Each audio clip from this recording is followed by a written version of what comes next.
It is episode 8 of the Nick Handley Show. So glad you're with us watching. And hey, subscribe to the Husker Max YouTube page where you can get all the content all of the week. And of course, now on Spotify, just search for the Nick Handley Show. Not the old one, by the way, too. I know there's still some 590 stuff out there, but the Nick Handley Show on Spotify will be on Apple as well. So anywhere you get your podcast, anywhere you want to view and listen to the content, it is right there. As you would typically get your podcast. So we continue to get this thing going. We've got a lot of conversation here as we continue through the week. Nebraska football continues to finalize their coaching staff, a little bit of the roster changes that I'll be diving into later on this week. But as many of you know, one of the things that I love doing, I've been doing it since 2007, and that is being the voice of the Omaha Maverick hockey team when it comes to the on-ice product, the PA announcing voice, because, of course, we know the longtime voice is Terry Leahy, which obviously everybody knows Omaha hockey, knows the radio voice of Terry Leahy. But I get to do the PA announcing. It's something I love doing. And one of the things I love doing is talking hockey, but also just talking to the head coach for the Omaha Mavericks, Mike Gabinet, former Mav and head coach now, and has been 8 years now, coach, right? 8 years. Yeah, it's flown by, to be honest. It's in this gig, in this day and age, there's lots of stuff to do, so the time flies by fast. But when I think about 8 years, man, it's come and gone quickly. And there's so much I want to talk to you about your path getting not only to Omaha as a coach, but as a player as well. But 8 years, college athletics, whether we're talking hockey, whether we're talking college football, whether we're talking any sport, has changed so much. And you're still a very young guy in this profession. I can't imagine what just in 8 years you have seen, and more importantly, Gabby, having to adjust to. Yeah, I think that's one of the important things about being a leader in today's day and age. You got to be flexible, and you have to be able to adapt and constantly be looking at how you're doing things, why you're doing things, what are best practices. And I think that's something we've done a pretty good job of here. And we've got starts from our top with our leadership as well. Kind of being nimble, ready to pivot and react to different things with the ever-changing landscape. So something we take a lot of pride in, and we're constantly looking at ways to improve and get better. And you kind of have to do it nowadays. There's no sense complaining about things. I think you hear a lot of coaches complaining at this time with all the stuff going on, and it doesn't really serve your person. So you're better off just kind of getting after it and finding ways to get better. Another part of and this comes from a competitive standpoint as well as being able to build a roster, whether it's the traditional recruiting, but also going through the transfer portal. The analytics part of it has also really jumped up. Take me back to when you first came on board as an assistant coach under Dean Blaze to getting the head coaching role at Omaha, and just the analytics part of the game that we see in hockey. Yeah, that's just like every sport. It's growing, where you're getting a lot of feedback from a lot of people and different numbers. And really the key to that is how do you digest that information and how do you use it moving forward to help your team or your roster get better. But again, I think it's like we talked about earlier, you got to take all that information and you got to learn from it, and you got to ask people questions and dive deeper. And actually, one of our new coaches here, Peter Aubry, he's got a little bit of background in that. So he's been a really good resource to kind of sort through maybe some of the noise that you get with that and what actually moves the needle. And then ultimately you got to combine that with the eye test and make your decisions based off that. Your coaching staff has always been a very interesting one when it comes to finding guys that are going to not only fit the college game, but there always seems to be a lot of pro background too, even going to the late Paul Gerard, who, I mean, I know we're always thinking of him and his family too, and Paul, who left us way too early, but he had an NHL background. Dave Noel Bernier, Peter Aubry, so many coaches that have come through that have had that. How important is that to you, and more importantly, in the recruiting process, and the thing I know you pride yourself on, the overall player development? I think it's huge. I think it makes a big difference. I mean, really, at this level we're at in our conference that we're at our program, we're developing guys for the National Hockey League. I was just texting with Victor Mancini yesterday, right? He was on TV last night playing for the New York Rangers while he was on our blue line 5 months ago, right? So that's a real thing that's happening here, where guys are going from our program to the NHL. And got Brandon Scanlon made his debut last year, and Mason Morelli and Freddie Olson, and just the kind of list goes on that guys are, impacting at the National Hockey League level as well, which is pretty special. as a coach to see those guys having success. And part of that is in the development that you mentioned too, and having good assistant coaches, good support staff here that know what it takes to play at that level and have seen what players look like at that level. And when you combine that, I think really it helps the players understand where even though you might be doing things at a high level at the college level, there's another step to take, and really educating the players and then supporting them on how to get there with their level of play. You and I have had this conversation many times about the identity of this hockey program when you are, and again, I throw in the transfer portal recruiting pitch on top of the traditional recruiting pitch. What is that pitch? What's that identity that sells the student athlete to come play at Omaha and play in your style? Well, I think first off, you want to build as much as you can from within.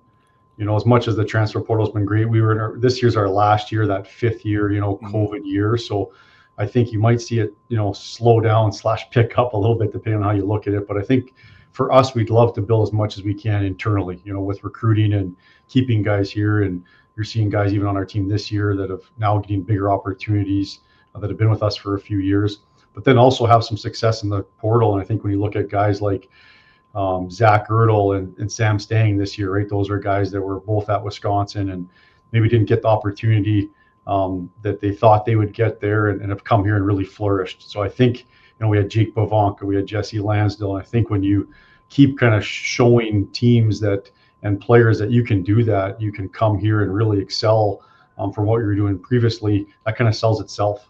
And we've had a lot of good success doing that here. And I think it's always nice to add a few key pieces through the portal, and maybe some of those guys that have underachieved at previous places that just need that opportunity, need that belief and that development plan to help them have success.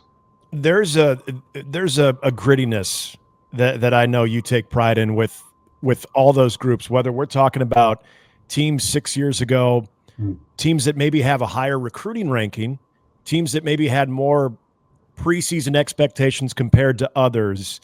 Is that been the one commonality, though? Is that I know it can sound cliche, the grittiness, but it when you watch your program, that's the one thing when you see this thing on a roll, that there's just maybe that blue collar type hockey. There's that outworking them. Is that the thing that you guys take a lot of pride in? I think so too. I think every team is a little bit unique depending on your personnel, that you have to be that one team for that 1 year. But I think as an overall theme for our teams, we've been very hardworking. And I remember when I first got hired here with Trev Alberts, we talked about kind of the state of Nebraska being a hardworking state. And that's something that we kind of always wanted to pride ourselves doing. And maybe, at certain times you're not, you're playing in North Dakota that has first round NHL draft picks and things like that. But if you can continue to get better throughout the year and help your guys get better, and then have that blue collar grit, that can lead to some success too, which is what you saw us do in the past, and hopefully continue to do in the future. Omaha hockey is going to play Lindenwood this weekend. In fact, tomorrow night, Baxter Arena being back at the home ice, which is always fun. How's that been, the home ice advantage? We've seen those crowds build to where now in the first half of the season, and you remember maybe the first couple of years that you were the head coach, It wasn't until January when you would start to see maybe 5,000 plus. Now we're seeing that in November and December. Is that kind of what you envisioned when you could get this thing going? Is that regardless of whether Nebraska was playing on a Saturday, that you were going to have at least the 5,000 to 6,000? Even we've seen some crowds of 7,000. We had another sellout for a military appreciation. Is this what you had in mind?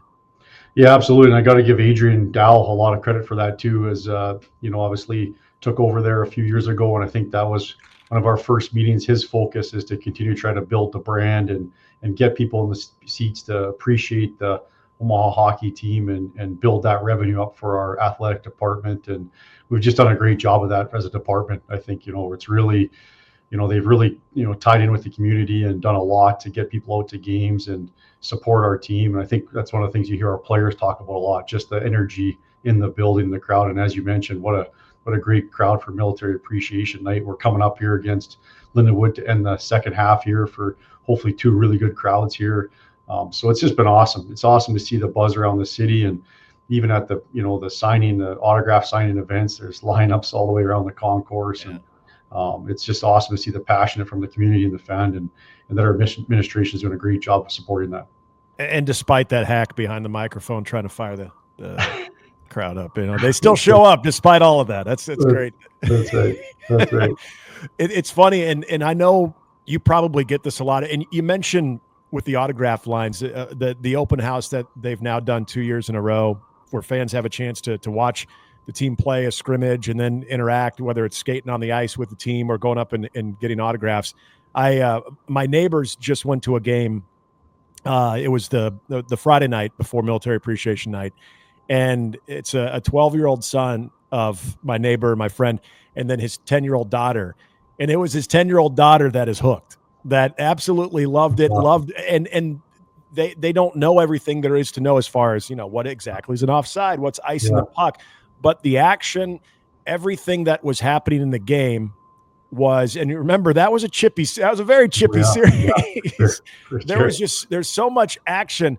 You've got a sports background outside of hockey. Yeah. Is that the thing about this sport, that even if you don't know everything about it, there's something about showing up to the arena, you're so close to the action, and it's all that contact that just it's so addictive, and it's easy to get engaged with.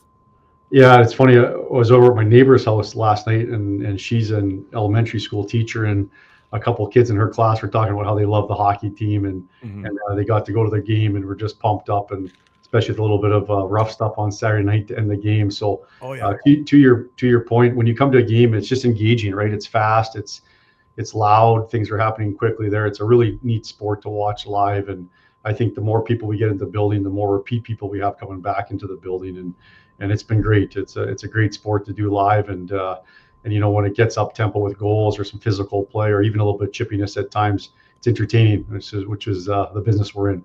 What happened in that game, and what happened in that series? So there's always, and you know this better than anyone, there's been some really odd series against Miami, but I cannot remember it ever being that edgy, that chippy, and it was building a little bit Friday night. Yeah. And then Saturday, it came to a head where I'm looking to my left, I'm looking to my right. There's 6 in the box for Omaha. There's 5 in the box for Miami. Yeah. Where did that come from? I mean, are these old player rivalries, or where did all that stem from? You know what? I just, for whatever reason, thought they were really chippy on Friday night. After every whistle, I felt like it was kind of sticks and hands to our face and kind of there. So just an interesting, style of play, I guess, that they were displaying there. And then on Saturday, I mean, when you get up, 7-8-1, and I don't think your players are going to accept as many liberties maybe as they would when you're playing a 1-1 game or things like that. So I think that kind of boils over a little bit on both sides, and they're obviously frustrated as well. So, but hey, you score 8 goals and you get a little bit of a tussle at the end of the game. That's a pretty good night for a sold out crowd to enjoy. I want to get to this year's team, and you guys, despite having some injuries, again, using that gritty term or however you want to define it, they're starting to find themselves here too. And as you mentioned, wrapping up the first half would be a great opportunity this weekend too to go out on a high note for that first half. Last year was such an interesting season, and really this time a year ago, there were some good things, and then January hit. And there was some bad home losses, and they were good teams, mind you. The Denver series is the one that sticks out to me. And I remember being on a radio show, and we were talking about where is this team going right now. And I think the word maybe stuck was used. And I admit, Coach, I thought it looked like that. I fully admit that I was doubting what I was seeing on the ice right there. And then all of a sudden, boom, things it just took off. Mm-hmm. And I know there were things that are going to motivate a student athlete. There are things that are going to motivate a coaching staff. But through all of that, what did you see about this team? Was there ever any panic in you when you're watching what's taken place maybe early in January, as opposed to what we saw in February and what turned out to be one hell of a fun ride leading all the way to the Frozen Face-Off Championship? Yeah, I think that's why that's why they pay the big bucks to be the head coach, is because you got to stay even keeled and you got to stay kind of on task, and it's easy to get so results focused, and you hear it all the time. Coaches talk about all the time, but it is really true. If you go outcome based, you're going to be just high and low. Now that doesn't mean you don't lift up the hood and take a good look at what's going on and be relentless in your pursuit to get better. And and have high expectations, which we do here. So it's a little bit of combination of both. You have to make sure you stay the course, but you also have to make sure you're not sweeping anything under the rug that needs to be addressed and handled. So again, Denver comes in here and they put up 5 on us both nights in a row. Well, as a head coach, you look at what you can get better, and you also look at that's their average goal production every game, right? So and I think that's probably where the fan base just doesn't quite understand, how good those guys are, right? Obviously, they go on to win a national championship and have a lot of really good hockey players there. But then you just keep looking at how do we learn from it, how do we grow from it, and that's who we got to beat. That's our reality. That's where we live every day, right? Nobody's going to feel sorry for us, so let's not complain about it. Let's get better, and that's exactly what we did. I think we just kept working on, okay, next time we play those guys, how's that going to look? What's going to happen there? And when you keep on that hunger to drive to get better and be relentless on that, you improve. And I think that's something I take a lot of pride in. If you look at our kind of career here, we get better. We get better as the year goes on, and both individually, guys get better, and collectively we get better. And sometimes that's not always reflected in the wins and losses, but you can tell as a coach, what's going on, right? You know if you're getting better or not. And so that's something for me to make sure that that's what we evaluate and take a lot of pride in that. And it's not easy to go through, as you said, right? Getting beat twice and swept and all those things. That's definitely tough to handle as a coach, both mentally and physically. But you have to dust yourself off and get up, and you have to be the leader, right? I think as soon as you start feeling sorry for yourself as a coach, or start making excuses, or start, your team's going to follow, right? And if you come there with no excuses and it's time to work, they'll do the same thing. And then you give the players a ton of credit too, right? That's why you want to have good quality players on your board, because you can go two ways. And a lot of times the coach can do everything he can, but if you don't have the right people in the locker room, it's easy to go into victim mindset. And we have the opposite of that with the players that we have here. And so we'll just continue to get better. Did the guys feel any of that? I don't want to necessarily say us against the world, but the doubters. Again, I hate to admit that I was wondering where that thing was going in January too. And there just seemed to be a little bit of that, a little bit more of that than what you might see of the overreaction that comes with it. But did the players use any of that as fuel? When we had our sports psychologist, they commented on how much the social media was affecting them mentally, and that's tough to see as a coach, right? Because it's real, right? They'll comment on certain individuals and how that's affecting them mentally, but in the same breath, you can't control that stuff, right? And you're in a spotlight thing. But I also think some of those, some of that feedback, and you call it negativity or whatever, it comes from because of the success we've had too, right? And so even if maybe we've overachieved at times in certain things, or we're doing well, that lets expectations that we want to continue to do that, and why can't we keep going, and those sort of things too. So you got to really step back and look at it, with unemotionally, and then take the actions necessary. But yeah, it's a real thing, man. It's a real thing in today's environment. These guys are on social media and they're reading the comments, and they don't maybe have the mental capacity, to handle that and know how to react to that. And so now that noise just increases. So we're really fortunate to have Dr. Hauser here, our sports psychologist, that, really, challenges the group and even the staff. I mean, that affects coaches too, man. You'd be lying if all these coaches get up there and say on the podium, it doesn't affect me, I can't listen to the noise, but I think they're lying, or they're a little bit more mentally tough than I've been able to build myself up so far. But I'm working on it too, right? So we're all working on not letting other people's opinion affect you. And we're really fortunate to have Dr. Hauser helping us navigate that as well.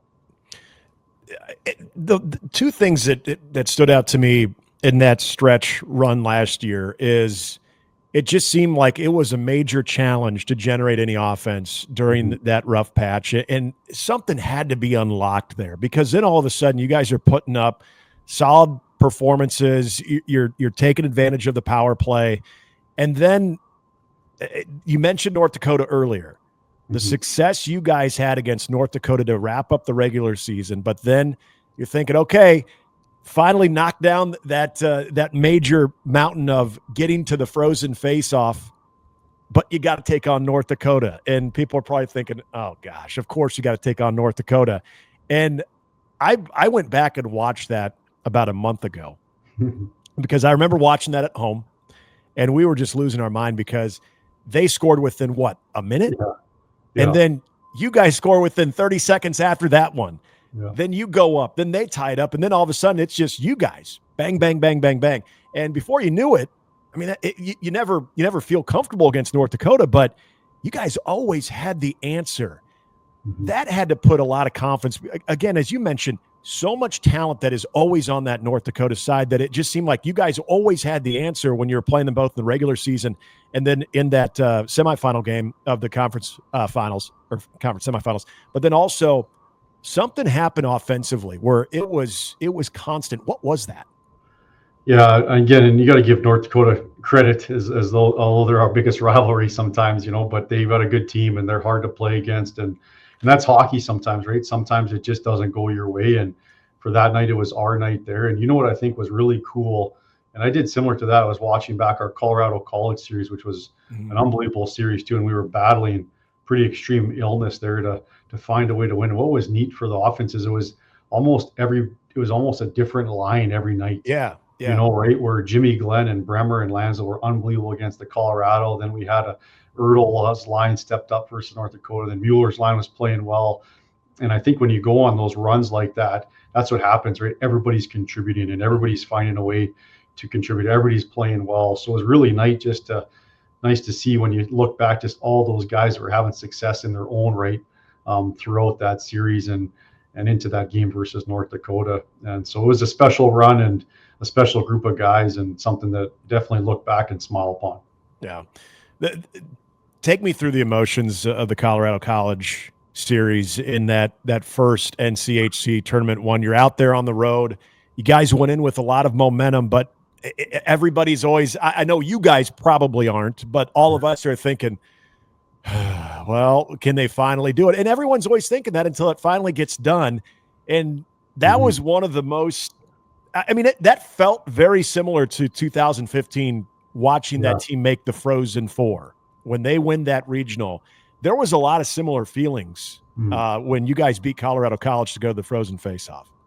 Yeah, just so proud of the group. And like I said, guys were getting IVs and we had doctors coming to the locker room. And then, Friday night we lost, right? We were up and they came back and we're thinking, man, we can get out of here with a win on Friday, even though we're depleted. And sure enough, now we got to go 2 in a row. But again, right, I mean, you just don't grow when life's easy sometimes. You got to find ways to do it. And I know for myself personally, that was a big, hard event to go through. And just like you said, you got all the noise out there. You got to just face the music and keep on working and prepare the team as best as possible. And we did that. And man, to win on Saturday and then to find a way to win on Sunday, just happiness is something though, just to see all the guys so happy. And to me, it was really special. We had Coach Kemp with us for, that kind of whole second half with us, was on the road knowing it would be kind of his last year with us. So, and he's just genuinely happy for the success. And so to share that with the staff and the players was lots of good moments. That Sunday night, I feel like for Omaha to finally get out of the quarterfinals, it had to be in 3 games. There's no way it was going to be a 2-game sweep, right?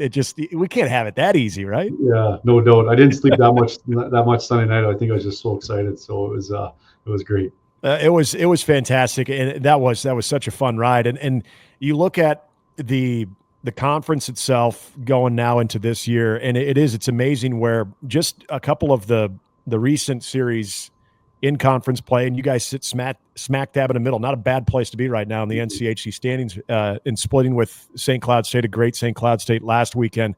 It's interesting, though, seeing a lot of names that I'll look at a line chart like, wait, I remember that name, but I don't remember him playing for Miami, or I don't remember him playing for North Dakota. Not only the transfers, but within the conference, we're seeing a lot of that too. Mm-hmm. Yeah, you're right. I mean, it's just, I think, as covering football extensively as well, there's going to be just a lot of movement now in college athletics. I think it's going to be more and more common to see different guys playing on different teams and moving around and the lineups being different all the time. So it's something you got to get used to, just to see the amount of movement that maybe will be taking place here.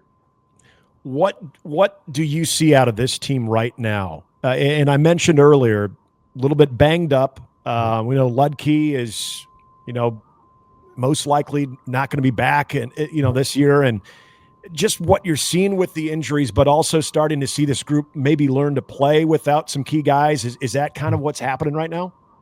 Yeah, exactly. I think at one point there, I think we had 4 or 5 of our top 6 forwards out of the lineup due to injury. And I think against ASU, we had a big win on Friday night with, I think, everybody that was healthy Yeah. was playing. And so again, just that resilience of the group a little bit, finding ways to win.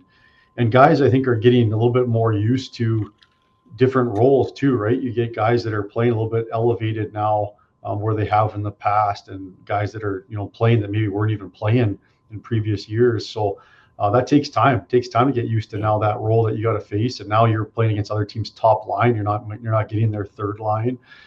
So it makes a big difference in how hard it is to produce and be productive out there. So again, I think that's why we just got to kind of keep sticking with it here and keep showing up and doing the work. And you're seeing these guys grow and get better. And I'll tell you, I mean, heading into St. Cloud, I expected to win at least one of those games.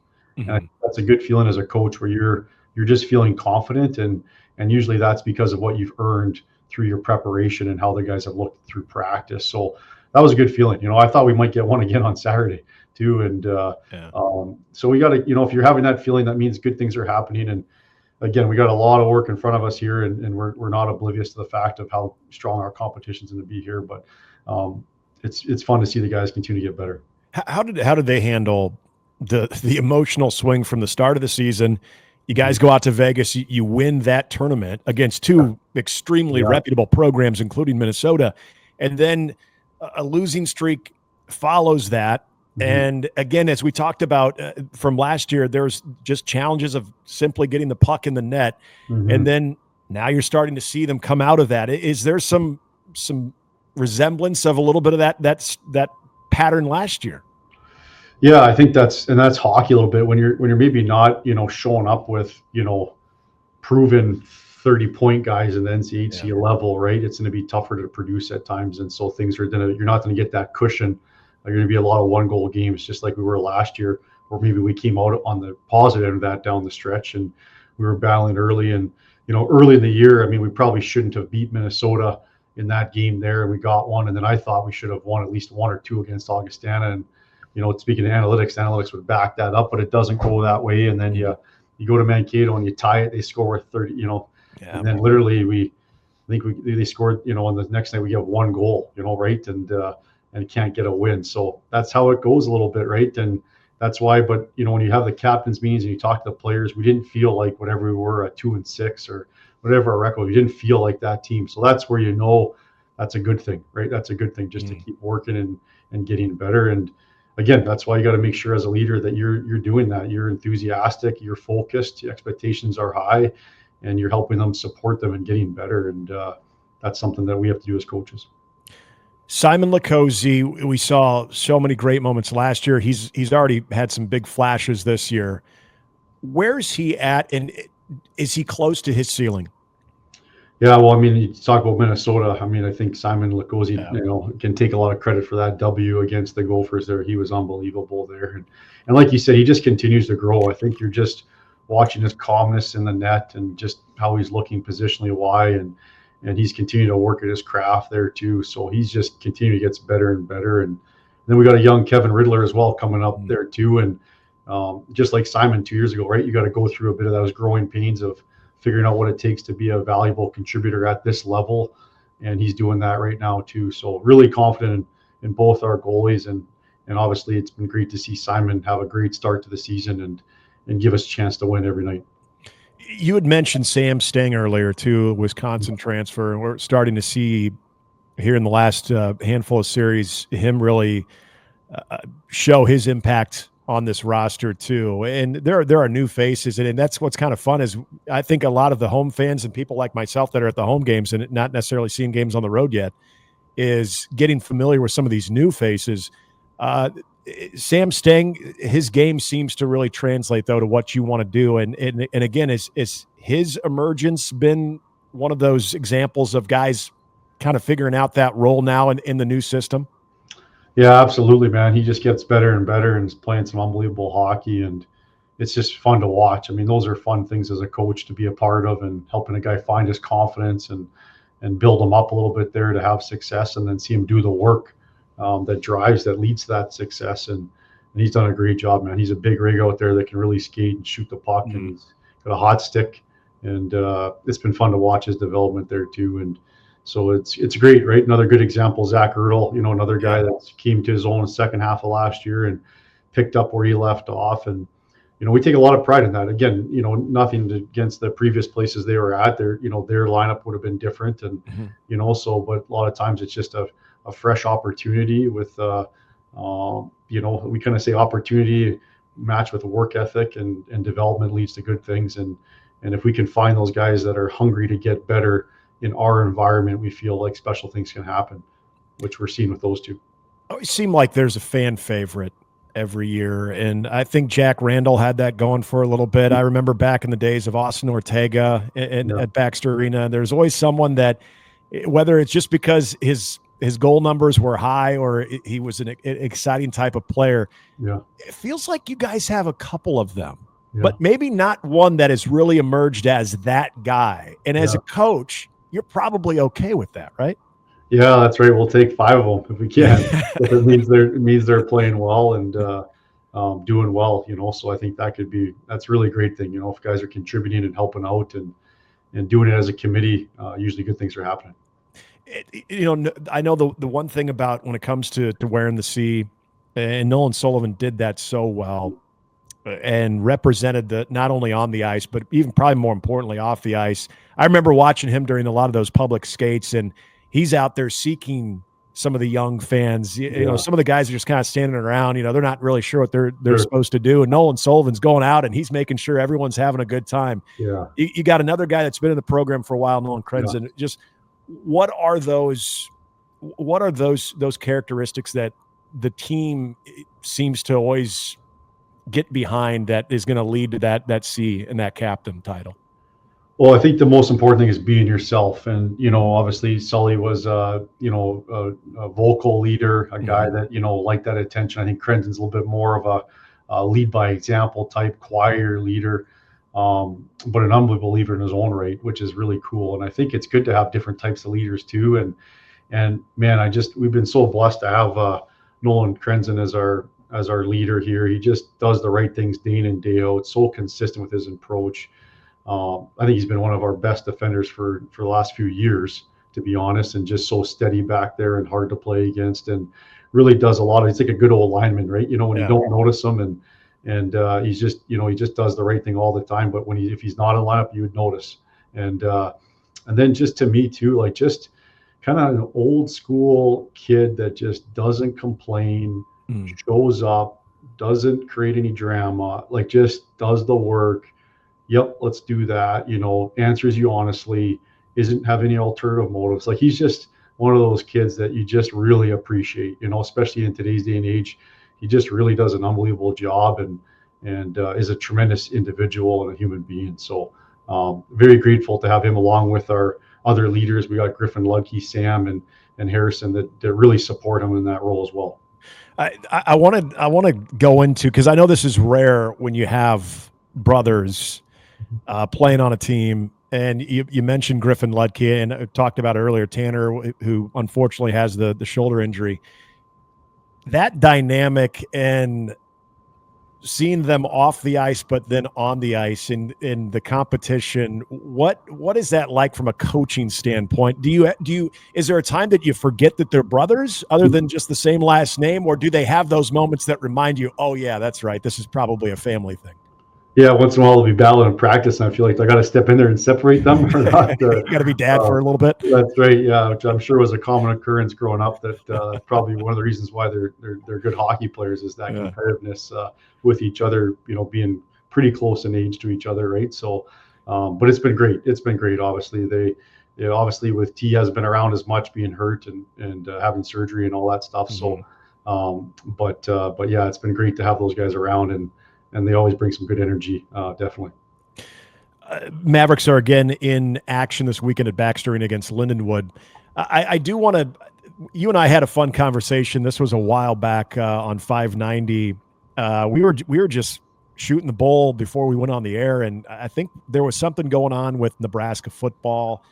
And I don't know how we got down the rabbit hole, but we started talking about before you were a hockey player, you did play a lot of football too, and you were a quarterback. Now, I if I'm doing the math, I think Frank Solich would have still been the coach at Nebraska right around when you would have been in college or in high school. Mm-hmm. I'm assuming you didn't get the call from the Big Red because you were more of a passer, right?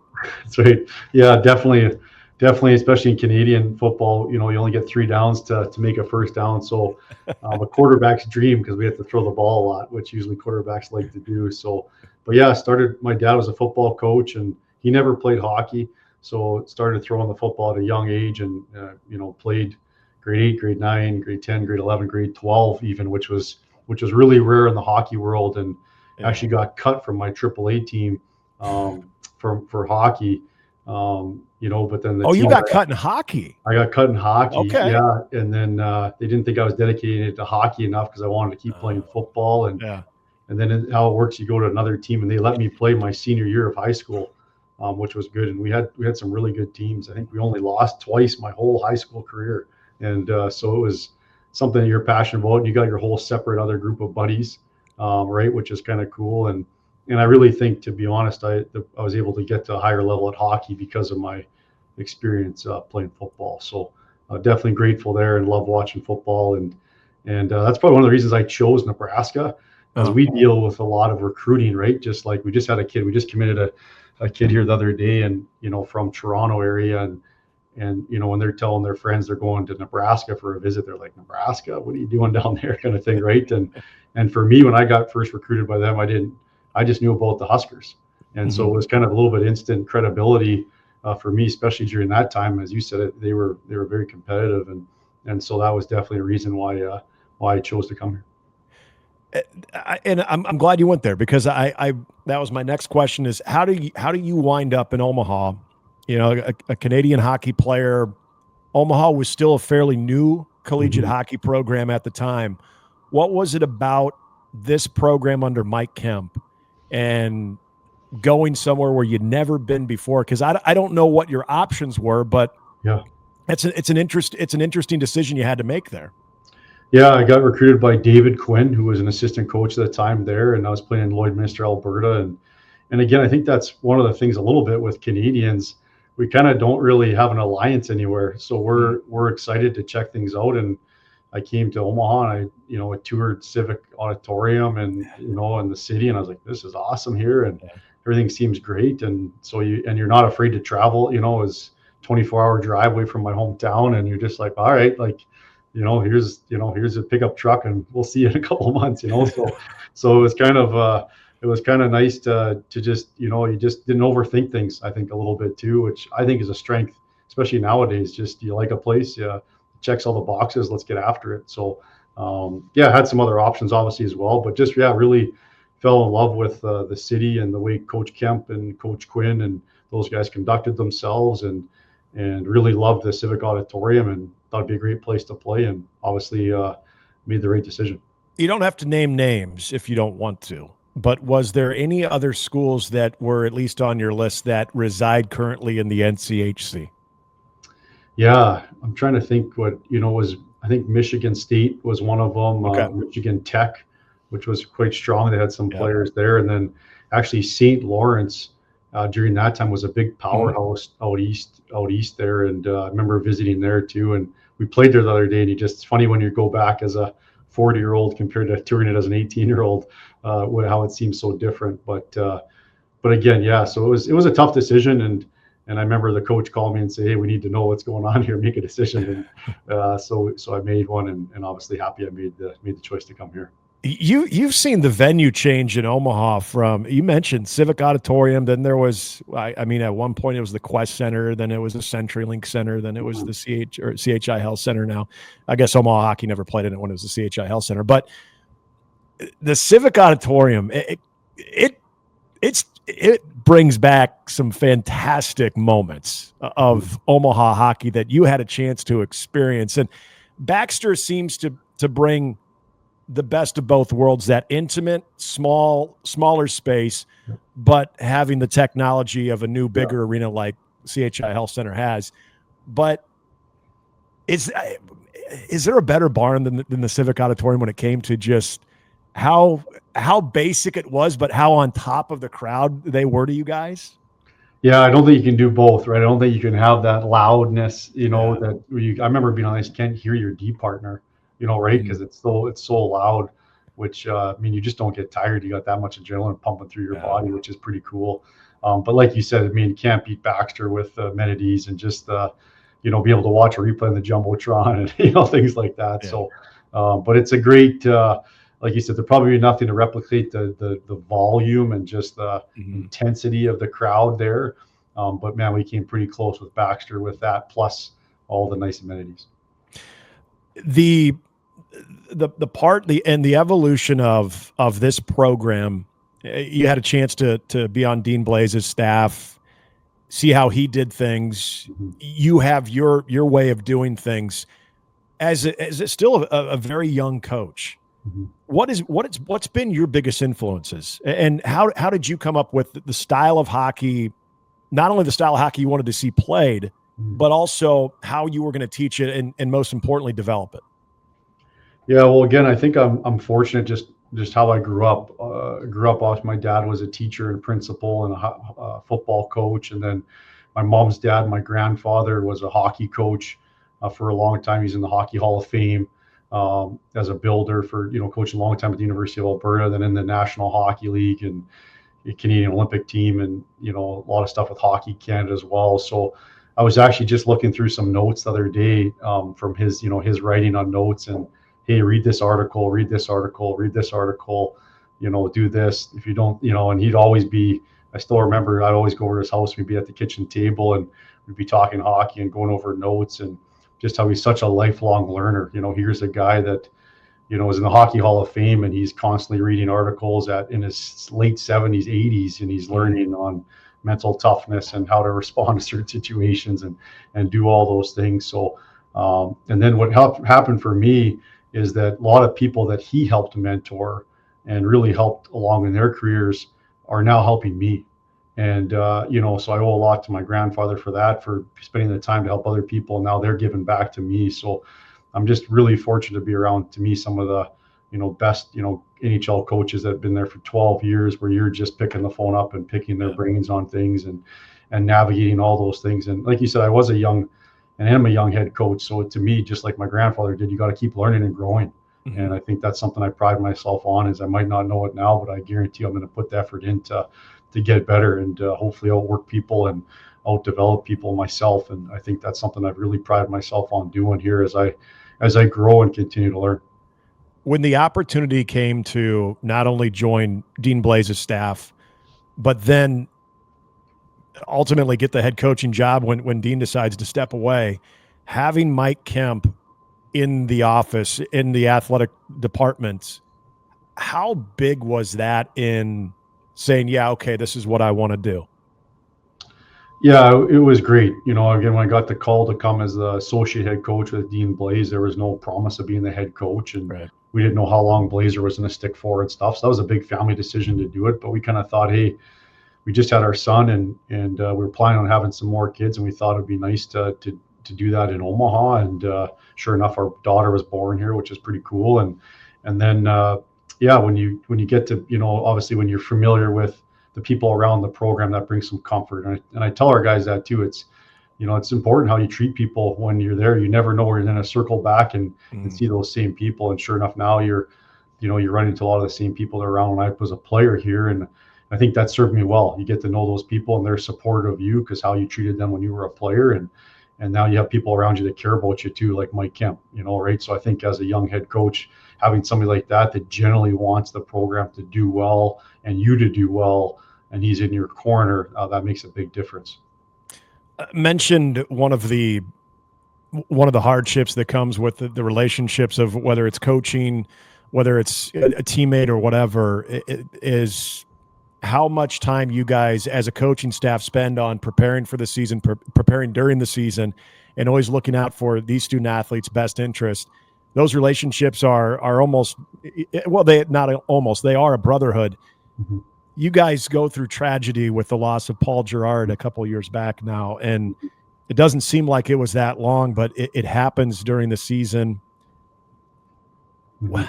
How do you guys as a team compartmentalize the competitive aspect of we're still playing games to being able to honor his memory and what he meant to all of those players and players that, had been there and had, gone on to either, playing hockey elsewhere or, just gone on to live life. That just, Mhm. I can't imagine that situation. And just the little interaction I had with Coach Girard Yeah. was one of the most class individuals.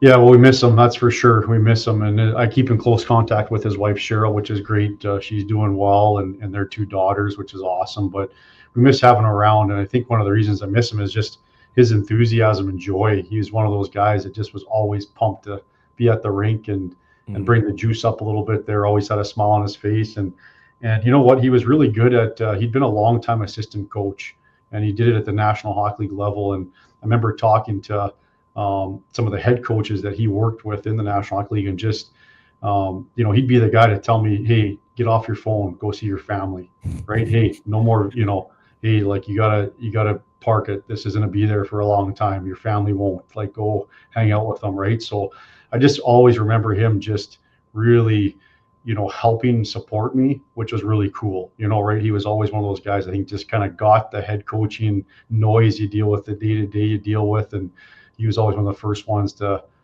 try to do some stuff from the personal human side of things, which I really, really respected about Paulie there. And he's had a huge influence on me and our program, which is awesome. And that's our job, is to take all those unbelievable qualities and behaviors and skills that you learn from him and pass that knowledge on. Gabby, I don't want to keep you for much Yeah. longer, but I did want to wrap up with this one. And when it comes to not only this team and with still a lot of season left, and again, it looks like the Mavericks are making their move and getting right here just in time. But just again, you've been here 8 years. Mhm. You've seen some extreme highs, and as it comes with the territory, you've seen some lows as well. Mhm. And it's always unique because this program, even though I guess you could say it's not new anymore, Mhm. in a lot of ways, it's still having to establish itself Sure. in this conference that continues to get stronger with the addition of Arizona State. What's the future, in your opinion, under your leadership? What's the tangible future that you see with this program? Yeah, I just think keeping getting after it. I think with this new recruitment to it, the CHL opening up, it's a little bit Yeah. bigger player pool.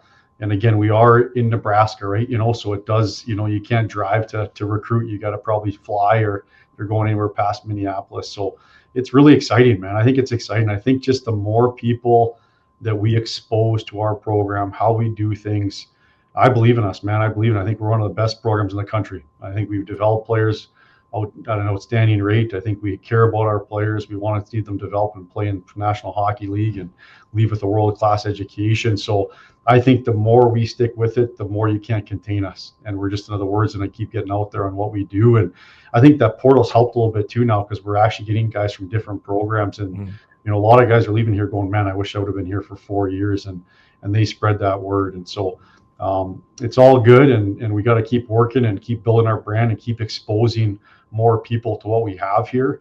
I think we're one of the best kept secrets, and I think the more we don't keep that a secret and let people know what's going on here and just how great a situation it is to play here, the more players we're going to be able to bring in here and play. Real quickly, because you brought up the CHL, and I forgot to mention that was obviously a big development early in the season, for especially given your connections, having coached in Canada before you came to Omaha. Do you see that as a potential advantage there for Omaha too going forward? I think so. I think it just widens our player pool. And again, I think it's nice to be able to expose more people to Omaha and what we have to offer. And I think when we get recruits on a visit here, they choose us. If we can get a guy to come here on campus and see it and see what we have to offer, they're in. And so I think the more people we can expose our program, the more quality student athletes we're going to continue to attract here. It's Omaha back home, Baxter Arena, taking on Lindenwood tomorrow night, 7:07 p.m., and then Saturday, 7:07 p.m. Before the Christmas holiday, and then there will be an exhibition before the new year. But these are the last regular season home games before we get into 2025. Gabby, it's great to sit down and talk with you. I know tomorrow will be a little bit more intense, so I figure this was a good time to get you when you're A little bit more mellowed out right now. How did practice go this week? Everything good? Yep, everything's going great, man. We're looking Good. forward to 2 games, and then we can rest on Sunday. I always appreciate our opportunities to chat. I look forward to seeing you at the arena this weekend, my man. Awesome, Nick. Thanks, man. Always great to talk to Mike Gabinet, the head coach for the Omaha hockey program, and a guy that I've had a chance to talk to quite a bit now, where I can call him a friend. He's one of my son's favorite people that I get a chance to talk to too. Reese is a huge Coach fan. In fact, before we started this podcast, Reese had to jump on and he had to see Coach, and they were having their own little conversation too. So it's awesome. Omaha taking on Lindenwood this weekend, as I mentioned, at Baxter Arena, and a team that is they were banged up. They started off the season on such a tear, winning that Las Vegas tournament, beating Minnesota and UMass, and then a little bit of a losing streak. The real tough loss of Tanner Ludke, who is out for the season with shoulder surgery, and team's starting to figure things out a little bit. So a good chance to see them. Going to talk more about this in the next pod, in the next episode, but a lot of Husker football news happening. Matt Rule spoke earlier today, getting ready for the bowl game and talking a little bit more about the coaching staff. And I want to dedicate a lot more time to that on the next podcast. So I will do that. A couple of the transfer portal, I guess the activity, if you will, that took place. You saw not one, but 2 players entered, then come back. And that was much earlier, Emmett Johnson over the last weekend, who had entered and then decided to return to Nebraska, and then Keanu Davis. And Keanu Davis is now back with Nebraska, as Nebraska has finalized that defensive staff, at least for the most part. There could be changes, who knows, or maybe some additions. But a lot of shuffling going on. It is such a fascinating time in college football. I tweeted this out yesterday after the Bill Belichick to North Carolina news, that we're looking at a brand new 12-team college football playoff that involves Indiana, but doesn't involve Alabama. And then to throw on top of it, Bill Belichick is back in coaching, but he's back in college football. And then, oh yeah, this one's kind of fun too. Rich Rodriguez is back at West Virginia. And locally, Scott Frost back at Central Florida. Very funny about that press conference. I know a lot of you have had a chance to watch that. Never mentions Nebraska by name, just the previous stop. And I can understand that.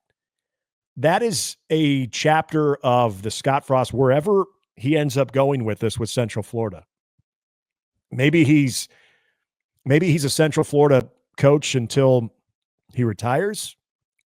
Maybe he's able to,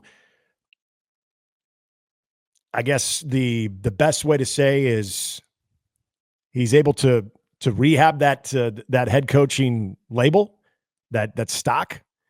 He resuscitates it, and he's able to move on to a different job at some point. I don't know. I don't know what the future will be, but the amount of disappointment that came with the Scott Frost Nebraska tenure, I don't know if anybody, even some of the most pessimistic Nebraska fans, could have saw it get to the point that it got to. It seems like yesterday it was that homecoming type feel, that hero's welcome type feel when Scott Frost, a very tired Scott Frost, just removed from the AAC championship game with Central Florida and them winning, and him being introduced as Nebraska's new head coach after the tough Mike Riley years, especially the last year. It felt like, oh my gosh, all will be well. All is going to get better. And we know how it wasn't. And we're hoping that Matt Rule is that guy to get Nebraska back. Hey, already back to a bowl game. That's a good start right there. But man, yeah, Scott Frost back at Central Florida. I don't blame him for maybe not mentioning Nebraska. I don't know if that's a slight to Nebraska, because he will always have a deep passion for his time as a Nebraska football player. And I think somewhere deep inside, maybe even as a coach. But that thing was disastrous. And so for him to not mention Nebraska by name, it could simply be he just doesn't want to go there because of all of the things, both on the field and off the field. I really, for just a quick moment as I wrap up, because I'm going to talk. A longtime friend and old producer of mine is going to be joining me on the next episode as we are going to get up to date on the roster attrition, the John Butler as DC, having a former Kansas City Chief coach now running the defensive line. A lot of interesting parts and a lot of fast-moving parts when it comes to this coaching staff and also this roster. There are some very, very key transfer portal prospects that have either been in Lincoln going back to Wednesday or will be here this weekend. We'll have time to get into all of that on the next one, which will drop this weekend with myself and a special guest. I want to close with the Bill Belichick hiring at North Carolina. It seems weird. And yes, I know you can make jokes about, well, maybe his college-age girlfriend talked him into it because, she's in okay, I don't know if she's that young.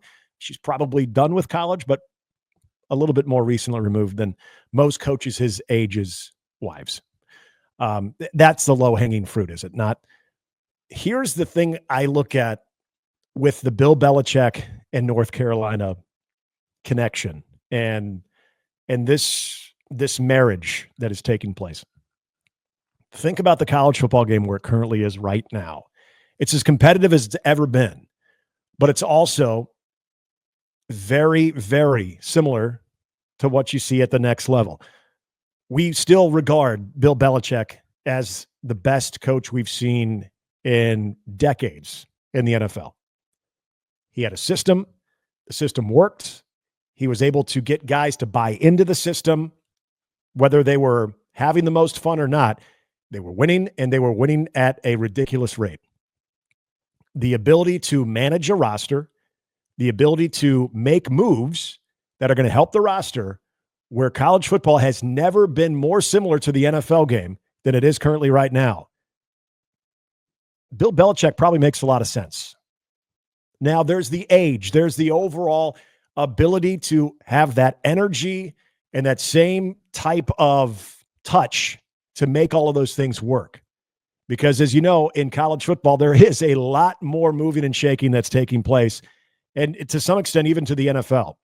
But the fact that the college game, from a business standpoint and from a roster build standpoint, is more similar to the NFL than it ever was, maybe the Bill Belichick thing can be massive. Because think about, if you are a prospect, if you are either in high school or you're in the transfer portal, and you have dreams of playing in the NFL, and Bill Belichick comes to your living room and is talking to you, or you come and visit Chapel Hill and you visit North Carolina and you're sitting in an office with Bill Belichick, the GOAT, and you know what he's been able to do at that level, and you know the connections that he has and his eye for talent and his system. You're going to pass that up? North Carolina could be a giant with this. I know some people are confused by this. This could make a lot of sense. This could make North Carolina very, very scary as well, given where the college game is now and what Bill Belichick is used to doing. This is going to be one to definitely keep your eye on for sure. And I think it just might work very well for North Carolina. Who his staff, who he will surround himself as far as the staff and who the staff will be, I think will also be very interesting, because there will be somebody on that staff that will be the right-hand man, the associate coach, the one that he will hand things over as long as he can have success, build something like he did in New England, build a system that he's able to get players in, be able to make the right types of evaluations year in and year out. If they have to shuffle guys out, they will. Shuffle other guys in, they will, just like he did in New England. Whatever makes sense for the system, the Patriot way, now the Tar Heel way. Who will be the guy that will be there alongside that he'll be ready to turn that over to if and when he has that much success and is able to do so? This one is, yes, the most fascinating one in college football during the silly season. Coming up on the weekend episode drop, I will be talking more about all Nebraska's roster, coach, and we'll get into the Pinstripe Bowl matchup with another former NFL coach, Bill O'Brien in Boston College. All of that will be just around the corner. Appreciate you listening. Again, make sure you subscribe to Husker Max on YouTube. You can also check out the Nick Handley Show, not just on the Husker Max YouTube, and also Nebraska Cornhuskers on SI, but also on Spotify and other podcast platforms coming very, very soon. Appreciate you tuning in. Until next time, be well.